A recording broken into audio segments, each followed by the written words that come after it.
ആലപ്പുഴയിലെ 8.8 കോടി രൂപയുടെ ഓൺലൈൻ തട്ടിപ്പ് കേസിൽ ഒരാൾ അറസ്റ്റിലായി. കൂട്ടുപ്രതിക്കായി അന്വേഷണ സംഘം തമിഴ്നാട്ടിൽ തുടരുകയാണ്.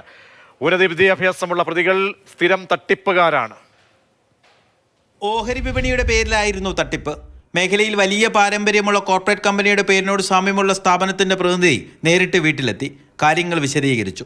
വാഗ്ദാനത്തിൽ വീണ വ്യവസായി സെപ്റ്റംബർ മുതൽ ഡിസംബർ വരെയുള്ള മാസങ്ങളിൽ 73 തവണകളിലായി 8.8 കോടി രൂപ നിക്ഷേപിച്ചു. പണം നഷ്ടമായ വിവരം വയോധികൻ ആരോടും പറഞ്ഞിരുന്നില്ല. സംശയം തോന്നിയ മകൻ ബാങ്ക് അക്കൗണ്ടുകൾ പരിശോധിച്ചപ്പോഴാണ് കോടിക്കണക്കിന് രൂപ നഷ്ടമായ വിവരം അറിയുന്നത്. തുടർന്ന് സൈബർ പോലീസിൽ പരാതി നൽകുകയായിരുന്നു. കേസിൽ സേലം സ്വദേശി ഭാരതിക്കണ്ണൻ അങ്കമുത്തുവിനെ തമിഴ്നാട് പോലീസിന്റെ സഹായത്തോടെ പിടികൂടി.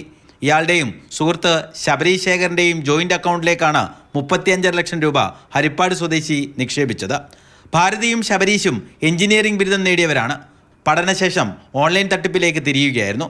സമാന കേസിൽ മുൻപ് ശിക്ഷിക്കപ്പെട്ടിട്ടുള്ള ശബരീഷിനെ ഉടൻ പിടികൂടാനാകുമെന്നാണ് അന്വേഷണ സംഘത്തിന്റെ പ്രതീക്ഷ. കേസിൽ അടുത്ത ദിവസങ്ങളിൽ കൂടുതൽ അറസ്റ്റ് ഉണ്ടാകും. ദേശീയ സൈബർ ക്രൈം റിപ്പോർട്ടിംഗ് പോർട്ടൽ മുഖേന മറ്റ് തട്ടിപ്പുകാരുടെ അക്കൗണ്ടിലുള്ള 2.9 കോടി രൂപ മരവിപ്പിച്ചിരുന്നു. മാതൃഭൂമി ന്യൂസ്, ആലപ്പുഴ.